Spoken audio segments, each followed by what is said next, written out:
Okay, everybody, this is your old pal Chris once again. Going to walk you through some things that hopefully you'll find interesting and maybe useful. I can't, of course, guarantee that you will find them either interesting or useful. All I can tell you is that what I'm going to go over today will include the following: writing effective expository and expressive essays for CSET or CBEST.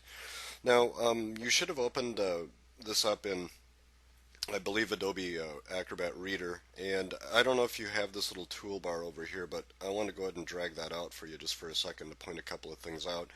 One thing that I did is I set up bookmarks, as you can see right here along the side of this document, so that you can navigate directly to, for example, the expository question that we're going to go over, and then to the actual response itself. And so I'll be jumping between these bookmarks, as you see right here.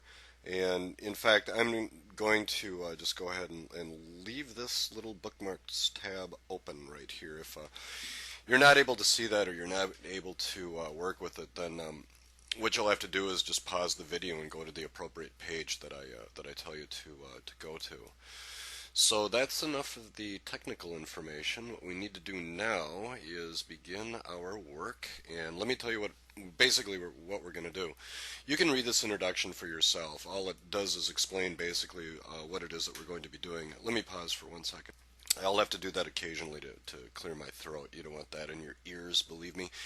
What I'm going to do is basically walk you through this 5-part document. Hopefully it will be of some benefit to you. And basically in this paragraph right here, what I do is just describe what these 5 parts are. So let me go ahead and do that. What I'm going to do first is provide you with an overview of how we're going to proceed through this document, along with some other information that you need to know. In the second part, I'm going to cover the scoring scales, as you see right in here. I'm moving the mouse. And some typical expository and expressive essay questions, because that's what you most likely will face on this test, are different types of expository and expressive essay questions.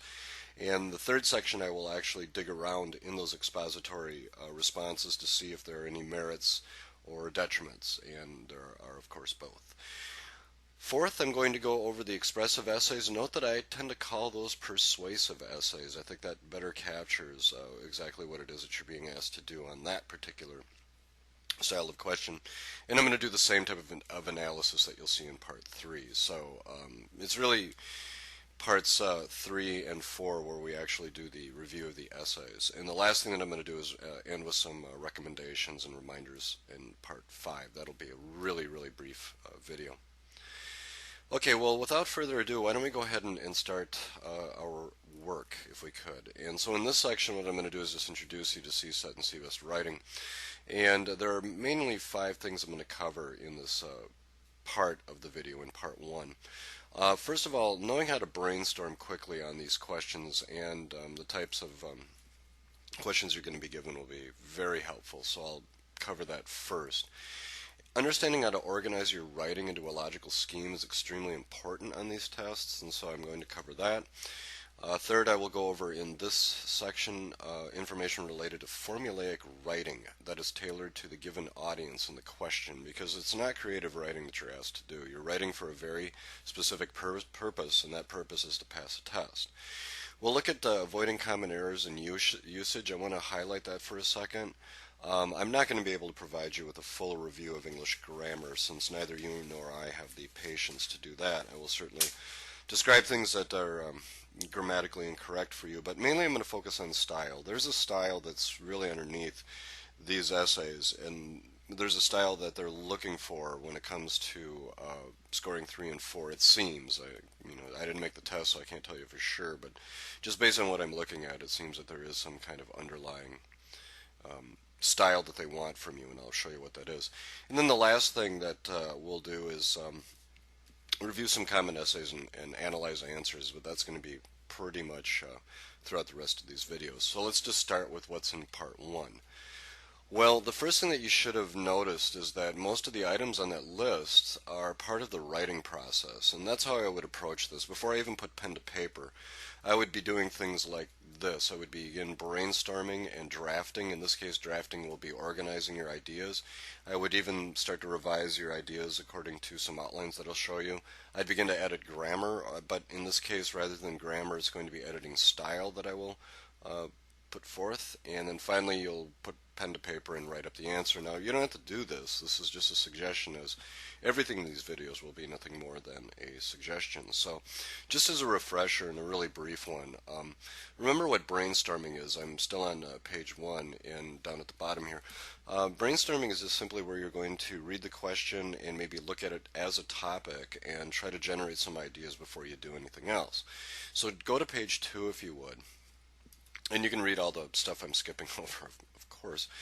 And let's imagine that you've been asked to write on this subject, deserts. Well, before you just start writing with your number 2 pencil all about deserts, it might be a good idea just to brainstorm some things, as you see in here, where you've got like deserts are dry, there's food there, water, it's hot, there's cacti, sand dunes, boulders, etc. So you might want to do just a quick list as part of your drafting.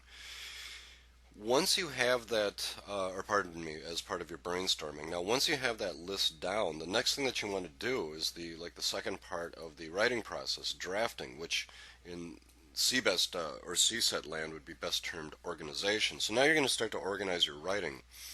And you can kind of see from this graphic right here how all of the items on our list are, part of the topic of deserts right here, and so that might be our paragraph number 1, which I'll try to write in there for you. Let's see if I can't bump that up just a little bit so it's a little clearer in your screen. And in paragraph number 1, that'll be your introduction, and your thesis will include what you're going to talk about, which would include climate and plants and landforms, animals, and people. And then all of the subordinate items would fall beneath these major topics, and this, of course, would become paragraph number 2. This would be 3, this would be 4, this would be 5, and finally this would be 6. Your concluding paragraph, and that says conclusion, believe it or not, would simply wrap up everything that you just discussed. I need to pause for 1 second, just give me a minute. And so if I can just zoom back out for a second, you can kind of see how if you develop a list of items first, as you see right in here, and then sort of organize them into what you're going to do into some kind of schematic, it'll make writing this stuff up a lot easier. Now the reason for this, and the reason I would recommend not just writing off the top of your head, is that in this part it explains it on page number 2 that you have to imagine that your reviewers are really quite tired and they're not going to be hunting for information. Maybe they're going to be generous with the first essay they get, but if you're one of the last, then they're probably going to be less forgiving. So taking the time to organize, like brainstorm and organize your ideas first, is always a good idea. Okay, well, let's go on to page number 3 if we could. Now, some of the organizational formats that might work for this test and for the essays you'll be asked to produce would be expository and informational outlines and expressive/persuasive.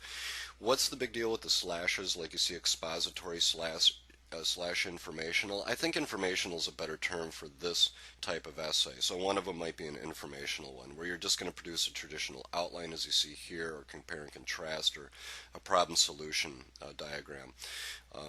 You can correct my little Venn diagram right here if you want. That circle should be coming right out over here, and you know how a Venn works. You've got the similarities in the middle and then the differences on the outside. And so after you've brainstormed, you would organize it into some kind of situation, or a schematic rather, that would look like that. Expressive and persuasive writing.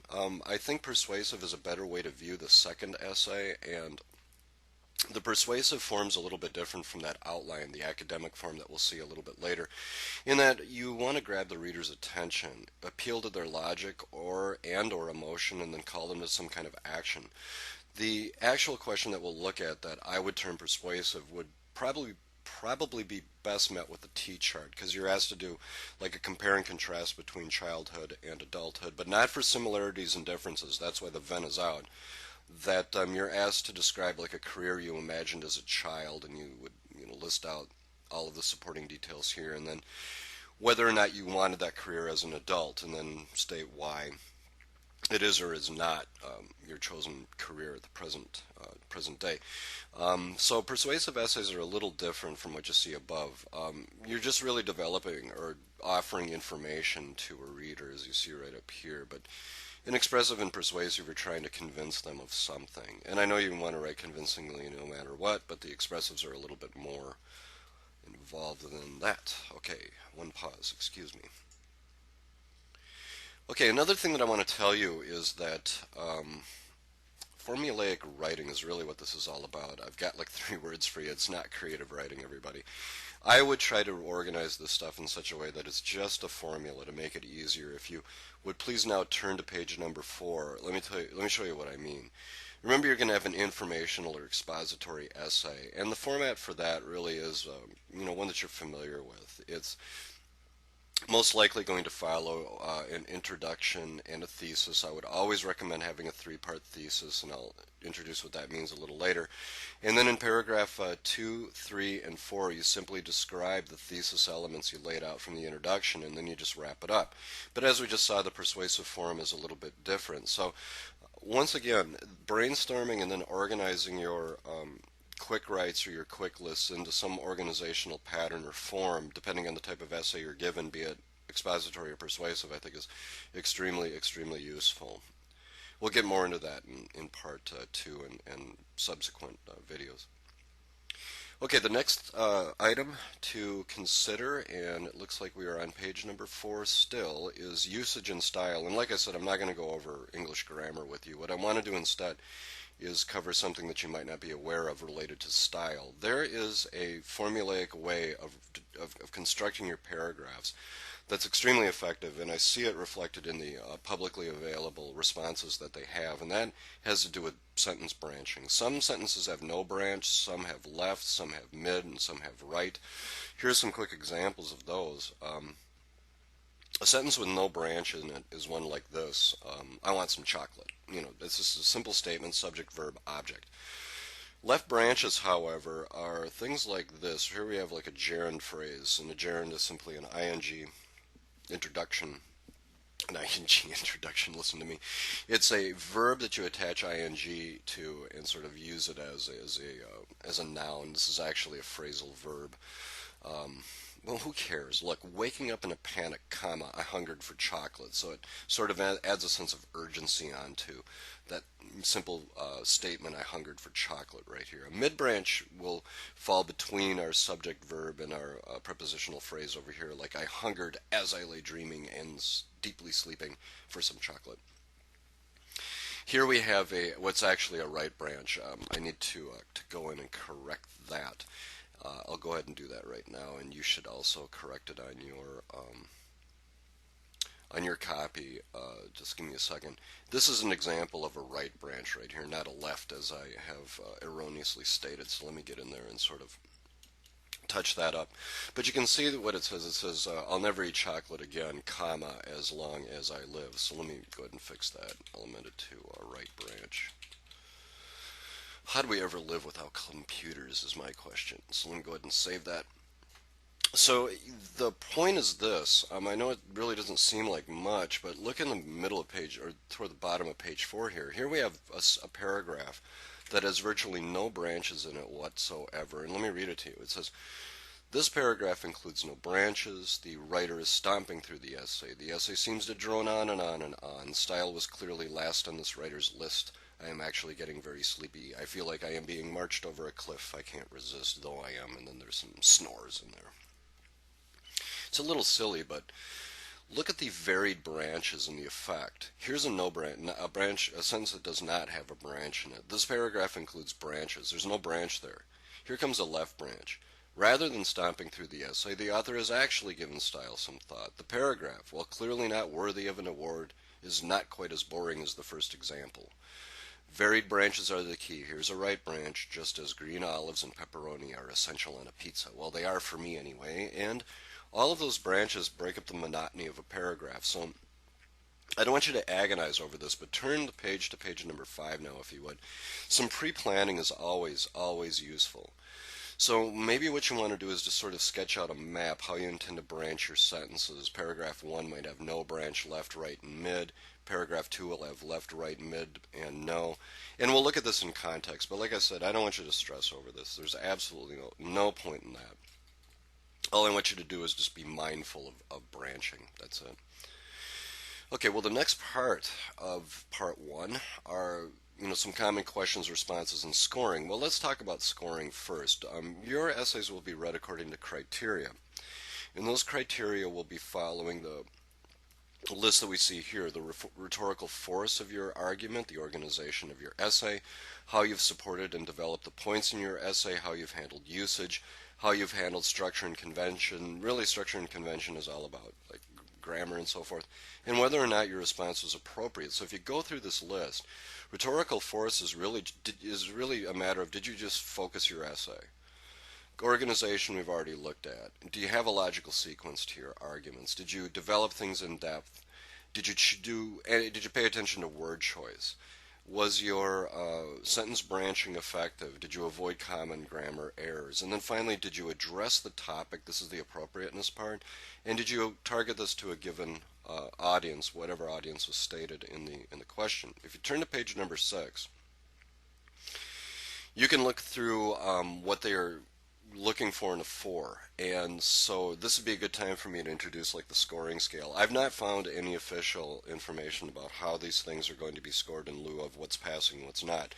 I would certainly recommend that you be writing toward a 4, and that's in hopes of getting a 3.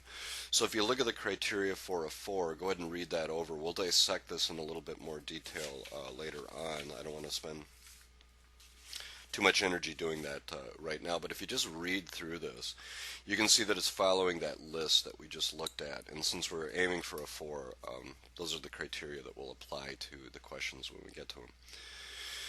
Okay, well, the next thing that we need to do is go on to part 2, and we'll do that in a second, and that's to really get involved in the scoring criteria, the typical questions.